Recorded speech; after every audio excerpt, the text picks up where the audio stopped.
Episode opening സീനിൽ നമ്മുടെ ആൾക്കാർ അവരെല്ലാവരും ഇപ്പൊ വേവിലൂടെ അങ്ങനെ സർഫ് ചെയ്ത് പോവാണ്. ജിംബൈ ആളുടെ കറക്റ്റ് ആയിട്ടുള്ള ഇടപെടലിലൂടെയാണ് നമ്മുടെ ആൾക്കാർക്ക് ഇപ്പൊ സേഫ് ആവാൻ കഴിഞ്ഞത്. ലൂഫിക്കാണെങ്കിൽ ഭയങ്കര ആശ്വാസം. അവന് മനസ്സിലായി നമ്മുടെ ആൾക്കാരെല്ലാവരും സേഫ് ആണെന്ന്. പക്ഷെ എന്താ, അവരാരും തന്നെ ഇതുവരെ ആ ബ്രോക്കൺ പീസ് കണ്ണാടിയിലൂടെ അവനോട് റെസ്പോണ്ട് ചെയ്തിട്ടില്ല. ഇവിടെ ബ്രൂലി ആണെങ്കിൽ വീണ്ടും കപ്പലിനെ മുക്കുമൂല അരിച്ചു പെറുക്കി ഒരു കണ്ണാടി കണ്ടെത്തിയിരിക്കുകയാണ്.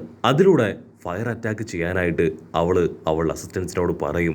അവരങ്ങനെ റെഡി ആയിട്ട് നിൽക്കേണ്ട താമസം. അടുത്ത നിമിഷം ആ കണ്ണാടി അങ്ങനെ പൊട്ടി ചില്ല് അവളുടെ മുഖത്ത് തെറിക്കും. കണ്ണാടി തല്ലി പൊട്ടിച്ചത് മറ്റാരുമല്ല, സാക്ഷാൽ ക്യാരറ്റ്.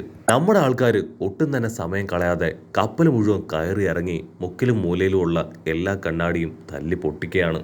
പക്ഷെ ബ്രൂലിക്കാണെങ്കിൽ അപ്പോഴും അവളുടെ കോൺഫിഡൻസ് അത് നഷ്ടപ്പെടില്ല. ഓക്കെ, കുഴപ്പമില്ല, എന്തായാലും അവിടെ ഇനിയും മിറേഴ്സ് കാണും, നമ്മൾ നന്നായിട്ട് അന്വേഷിച്ച് അത് കണ്ടെത്തണമെന്ന് പറഞ്ഞ് അവൾ വീണ്ടും വീണ്ടും അന്വേഷിക്കാനായിട്ട് തുടങ്ങും. നിമിഷങ്ങൾക്കുള്ളിൽ കപ്പലിലുള്ള ഓരോരോ മിറേഴ്സ് ആയിട്ട് അങ്ങനെ ടക്ക് ടക്കെന്ന് പൊട്ടാനായിട്ട് തുടങ്ങും. അത് കാണുമ്പോൾ ബ്രൂലിക്കും ടീമിനും വല്ലാത്തൊരു സംശയം. ഇനി ഒരു പക്ഷേ കപ്പലിലുള്ള ലൂഫിയുടെ ടീംസ് അവർ മരിച്ചിട്ടില്ലേ? ശരിക്കും എന്തായിരിക്കും സംഭവിച്ചിട്ടുണ്ടാവുക? അതിന് വേറൊരുത്തം പറയും, അവർ തീർച്ചയായിട്ടും മരിച്ചിട്ടുണ്ടാവും. കപ്പൽ വെള്ളത്തിലേക്ക് മുങ്ങിയപ്പോൾ വെള്ളത്തിന്റെ പ്രഷർ കൊണ്ടായിരിക്കും ആ ഒരു വിറേഴ്സ് എല്ലാം തന്നെ പൊട്ടിയത്. പക്ഷെ ബ്രൂലിക്കാണെങ്കിൽ അപ്പോഴും അവളുടെ സംശയം വിട്ടുമാറില്ല.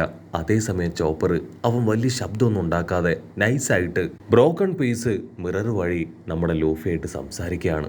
ലൂഫി ആണെങ്കിൽ അവരോട് ചോദിക്കും, നിങ്ങൾക്ക് കുഴപ്പമൊന്നുമില്ലല്ലോ, നിങ്ങൾ ഓക്കെ അല്ലേ? കപ്പലിന് എന്താ സംഭവിച്ചത്? അതിന് ചോപ്പർ ജിംബൈ നടത്തിയ ആ ഒരു കപ്പൽ സർഫിങ്ങിനെ കുറിച്ചൊക്കെ ഡീറ്റെയിൽ ആയിട്ട് ലൂഫിക്ക് പറഞ്ഞു കൊടുക്കും. അതേസമയം ഇവിടെ വില്ലന്മാര് അവര് ലൂഫി ചോപ്പറിനോട് സംസാരിക്കുന്നത് കറക്റ്റായിട്ട് കണ്ടുപിടിക്കും. ഇവിടെ ചോപ്പർ ആണെങ്കിൽ ലൂഫിയോട് പറയും, പേടിക്കേണ്ട ആവശ്യമൊന്നുമില്ല, ഞങ്ങളെക്കുറിച്ച് ഓർത്ത് നീ ടെൻഷൻ ആവും വേണ്ട ജിംബൈ. ആള് ഞങ്ങളുടെ കൂടെ ഉള്ളതുകൊണ്ട് തന്നെ ഞങ്ങൾ എല്ലാവരും സുരക്ഷിതരാണ്. നീ എങ്ങനെയെങ്കിലും ഇവിടേക്ക് തിരികെ വരണം. നീ പറഞ്ഞതുപോലെ മിറേഴ്സ് എല്ലാം തന്നെ ഞങ്ങൾ തല്ലി പൊട്ടിച്ചു. പക്ഷെ നീ ഇനി എങ്ങനെ കപ്പലിലേക്ക് മടങ്ങി വരും? അതിന് ലൂഫി ആണെങ്കിൽ അവനെ ആശ്വസിപ്പിക്കും, നീ വിഷമിക്കേണ്ട ആവശ്യമൊന്നുമില്ല, ഞാൻ എങ്ങനെയെങ്കിലും തിരികെ എത്തും. നാമി ആണെങ്കിൽ ആ ഒരു പീസ് പിടിച്ചു വാങ്ങി ലൂഫിയോട് ദേഷ്യപ്പെടും. You are unbelievable. സത്യത്തില് നിനക്ക് യാതൊരു പ്ലാനും ഇല്ല, നീ ഒരു വേഴ്സ്റ്റ് ലീഡറാണ്. ഇനിയെങ്കിലും മറ്റായിട്ട് ഒരു പ്ലാനോട് കൂടെ നമുക്ക് മുൻപോട്ട് പോകണമെന്ന് പറഞ്ഞ് ഇപ്പൊ നടക്കുന്ന ഓരോരോ കാര്യങ്ങളും അവൾ ഡീറ്റെയിൽ ആയിട്ട് ലൂഫിക്ക് പറഞ്ഞു കൊടുക്കും. സാഞ്ചി ഇപ്പോൾ ഉള്ളത് ആ കക്കുവ ഐലാൻഡിലാണ്. അവനും പുട്ടിങ്ങും ഷിഫോണും അവർ 3 പേരും ബാക്കിയുള്ള ഷെഫുകളും ചേർന്ന് വെഡ്ഡിംഗ് കേക്ക് ക്രിയേറ്റ് ചെയ്യാണ്. ഞങ്ങളും അതേ ഐലാൻഡിലേക്ക് തന്നെയാണ് പോകുന്നത്. ഏകദേശം 1 മണിക്ക് ഞങ്ങൾ ഐലാൻഡിലേക്ക് എത്തും. സോ ഞങ്ങൾ അവിടെ എത്തുന്ന അതേ സമയം നീയും ഏതെങ്കിലും ഒരു മിറർ ഉപയോഗിച്ച് ആ ഒരു ഐലാൻഡിലേക്ക് എത്തണം. അവിടെ നിന്ന് നമുക്ക് എല്ലാവർക്കും ഒരുമിച്ച് പ്രോബ്ലം സോൾവ് ചെയ്ത് ഇവിടുന്ന് പോകണം. ലൂഫിക്കാണെങ്കിൽ ആ ഒരു ഐഡിയ അത് ഒരുപാട് ഇഷ്ടാവും. അവൻ അതിന് ഓക്കെ പറയുന്ന കറക്റ്റ് സമയം കട്ടകുറി വില്ലൻ അവന്റെ പവർ ഉപയോഗിച്ച് ലൂഫിയെ പിടിച്ചു വലിക്കും. ലൂഫിയുടെ കയ്യിലുണ്ടായിരുന്ന ആ ഒരു മിറർ പീസ് അത് താഴെ വീണ് പൊടി പൊടിയാവുകയാണ്. ഇവിടെ നാമിയ ടീമിന് അത് കണ്ട് ടെൻഷൻ കൂടി വരും. ലൂഫിക്ക് എന്തു പറ്റി, അവിടെ എന്താ നടക്കണമെന്ന് അറിയാതെ അവർ ടെൻസ്ഡ് ആവും. കട്ടകുറി വില്ലനാണെങ്കിൽ പുതിയ പുതിയ ടെക്നിക്സ് ഒക്കെ ഉപയോഗിച്ച് ലൂഫിയെ അറിഞ്ഞ അടിക്കും. ലൂഫി ആണെങ്കിൽ സൈഡിൽ ശബ്ദം ഉണ്ടാക്കി അവനെ വെട്ടിത്തെറിപ്പിച്ച് ഓരോ ഭാഗത്തേക്ക് മൂവ് ചെയ്യുകയാണ്. അതിനാ വില്ലൻ ഫുൾ കലിപ്പില് ലൂഫിയെ പിടിച്ചു വലിച്ച് അങ്ങനെ തല്ലി തല്ലി കൊല്ലും. ഇവിടെ നമ്മുടെ ആൾക്കാർ ആ പൊട്ടിയ പീസുകള് അതങ്ങനെ ചേർത്ത് വെച്ച് ലൂഫി എന്തു പറ്റി, നിനക്ക് എന്താ സംഭവിക്കണേന്ന് വിളിച്ച് ചോദിച്ചുകൊണ്ടേയിരിക്കും. ലൂഫിക്കാണെങ്കിൽ മറുപടി പറയാൻ പോലും കഴിയാതെ നിസ്സഹായനായി ഒരുപാട് അടിയൊക്കെ കിട്ടി അവനങ്ങനെ കിടക്കുകയാണ്. ലൂഫിക്കാണെങ്കിൽ നാമിയ ടീമിന്റെ ടെൻഷനും ബുദ്ധിമുട്ടും വിഷമവും ഒക്കെ കണ്ട് അവന് സഹിക്കില്ല. അവൻ ഏന്തി വലിഞ്ഞ് ആ ബ്രോക്കൺ പീസുകളുടെ അടുത്തേക്ക് വന്ന് ചിരിച്ച മുഖമായിട്ട് അവരെ സമാധാനിപ്പിക്കും. എനിക്കിവിടെ കുഴപ്പമൊന്നുമില്ല, ഞാൻ ഓക്കെയാണ്. നിങ്ങൾ ആ ഐലാൻഡിൽ എത്തുന്നതിന് മുൻപ് തന്നെ ഞാൻ അവിടേക്ക് എത്തും, നിങ്ങൾ സേഫ് ആയിട്ട് ഇരിക്കണം എന്ന് പറഞ്ഞ് ലൂഫി കടന്നു പോകും. അത് കാണുമ്പോൾ അവർക്ക് ഭയങ്കര സന്തോഷം. പക്ഷേ ജിംബൈക്ക് കാര്യം പിടികിട്ടും, ലൂഫി അവൻ അവിടെ ഒരുപാട് കഷ്ടപ്പെടുന്നുണ്ടെന്ന്. ജിംബൈ ആണെങ്കിൽ അവർക്ക് കോൺഫിഡൻസ് കൊടുത്ത് കപ്പൽ മുൻപിലേക്ക് കുതിപ്പിക്കും. അതേസമയം ഇവിടെ ആ കട്ടകുറി വില്ലൻ അവന്റെ പവർ കൊണ്ട് ഒരു ത്രിശൂലം അങ്ങനെ ക്രിയേറ്റ് ചെയ്ത് ലൂഫിയുടെ അടുത്തേക്ക് വരും. ലൂഫിയെ കൊണ്ടാണെങ്കിൽ നേരെ എഴുന്നേറ്റ് നിൽക്കാൻ പോലും ആവില്ല. അവൻ ശ്വാസമൊക്കെ വലിച്ചു വിട്ട് തല താഴ്ത്തി നിൽക്കും. ലൂഫി അങ്ങനെ വമ്പ കലിപ്പില് ഫുൾ ടെററായിട്ട് ആ വില്ലനെ അങ്ങനെ നോക്കി നിൽക്കും. കട്ട് ചെയ്ത ആ മോണിറ്റർ അവനാണെങ്കിൽ ഭയങ്കര ടെൻഷൻ. നമ്മുടെ ആൾക്കാർ അവരെങ്ങനെ രക്ഷപ്പെട്ടു എന്നാണ് അവന്റെ ഇപ്പോഴത്തെ ഏറ്റവും വലിയ കൺഫ്യൂഷൻ. പക്ഷെ കുഴപ്പമില്ല, ഓൾറെഡി ആ ജർമ 66 അവരെ പോലും തോൽപ്പിച്ചവരാണ് നമ്മുടെ ആൾക്കാരെന്ന് പറഞ്ഞ് അവനങ്ങനെ ഹായ് ആയിട്ട് നിൽക്കും. അപ്പോൾ അവിടുന്ന് അങ്ങനെ സീൻ കട്ട് ചെയ്ത് എർമ 66ന്റെ ആ മാൻഷൻ കാണിക്കുകയാണ്. അവിടെ പച്ചത്തലേനും നീലത്തലേനും ചോപ്പനും എല്ലാവരും വില്ലന്മാരുമായിട്ട് ഏറ്റുമുട്ടുകയാണ്. ഒരു ജൈന്റ് ആണെങ്കിൽ അതിന്റെ വാ തുറന്ന് തീ അത് യോഞ്ചിക്ക് നേരെ തുപ്പുകയാണ്. കട്ട് ചെയ്ത ഇവിടെ കട്ടകുറി വില്ലൻ അവനാണെങ്കിൽ അടിച്ചു പറയും, ലൂഫി നീ എന്തൊക്കെ ചെയ്തിട്ടും യാതൊരു കാര്യവുമില്ല. നീ തോൽവി സമ്മതിച്ച് കീഴടങ്ങുകയാണെങ്കിൽ നിന്നെ ഞാൻ കൊല്ലില്ല. പക്ഷേ നീ അതിന് തയ്യാറായിട്ടില്ല എങ്കിൽ തീർച്ചയായിട്ടും ഞാൻ തന്നെ നിന്നെ കൊല്ലും. നിന്റെ ഫ്രണ്ട്സിന് ഒരിക്കലും ഈ ഐലാൻഡിൽ നിന്ന് രക്ഷപ്പെട്ടു പോകാനാവില്ല. അതിന് ബ്രൂലി ആണെങ്കിൽ കട്ടകുറിക്ക് കട്ട സപ്പോർട്ട് കൊടുക്കുകയാണ്. എന്റെ ചേട്ടൻ കട്ടകുറിയെ കുറിച്ച് എന്തെങ്കിലും അറിയോ? ആളുടെ പവർ, സ്ട്രെങ്ത് അതൊക്കെ തന്നെ അൺബീറ്റബിൾ ആണ്. ഞങ്ങളുടെ അമ്മ ബിഗ് മോമിന്റെ ഏറ്റവും കൂടുതൽ പവർ കിട്ടിയിരിക്കുന്നത് കട്ടകുറിക്കാണെന്ന് പറഞ്ഞ് അവളാണെങ്കിൽ അവനെ പുകഴ്ത്തും. ലൂഫി ആണെങ്കിൽ അതൊന്നും തന്നെ ഗൗനിക്കില്ല. അവന്റെ ഒരേ ഒരു ലക്ഷ്യം എങ്ങനെയെങ്കിലും ഇവരെ തകർത്ത് ആ ഐലാൻഡിലേക്ക് എത്തുക എന്നത് മാത്രമാണ്. ആക്ച്വലി കട്ടകുറി ഇവനാണ് ബിഗ് മോമിന്റെ മക്കളിൽ വെച്ച് ഏറ്റവും പവർഫുൾ. അവൻ ഒരിക്കലും ആരുടെയും മുൻപിൽ തോൽവി ഏറ്റുവാങ്ങില്ല.